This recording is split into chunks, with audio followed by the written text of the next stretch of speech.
الحمد لله رب العالمين الصلاة والسلام على خاتم النبيين وعلى آله وصحبه أجمعين أما بعد فأعوذ بالله من الشيطان الرجيم بسم الله الرحمن الرحيم قال الله تعالى في سورة الأعراف من يهد الله فهو المهتدي ومن يضلل فأولئك هم الخاسرون۔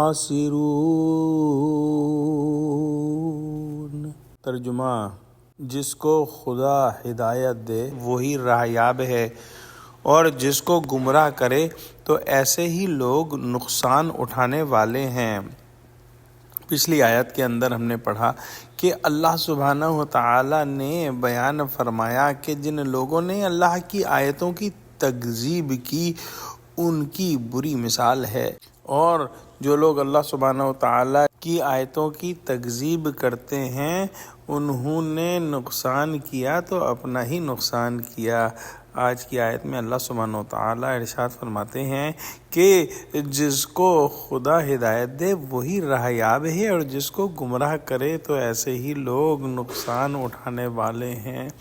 علم و فضل بھی انسان کو جب ہی کام دیتا ہے جب اللہ سبحانہ و تعالی کی ہدایت اور دستگیری سے علم صحیح کے موافق چلنے کی توفیق ہو۔ جیسے وہ سیدھے راستے پر چلنے کے لیے موافق نہ کرے تو کتنی ہی بڑی علمی فضیلت اور قابلیت رکھتا ہو، سمجھ لو کہ ٹوٹے اور خسارے کے سوا کچھ ہاتھ نہ آئے گا۔ اس لیے انسان اپنے علم و فضل پر مغرور کبھی نہ ہو بلکہ اللہ سبحانہ و تعالی کی ہدایت اور توفیق کا ہمیشہ طلبگار رہے، ہمیشہ دعا مانگتا رہے۔ اس سلسلے کی ایک بڑی پیاری دعا اللہ سبحانہ و تعالی نے ہم کو عطا فرمائی ہے۔ ربنا لا تزغ قلوبنا بعد اذ ہدیتنا وہب لنا من لدنک رحمہ انک انت الوہاب، کہ گویا جب اللہ نے ہدایت دے دی تو پھر اللہ ہمارے دلوں کو کج نہ ہونے دیجیے۔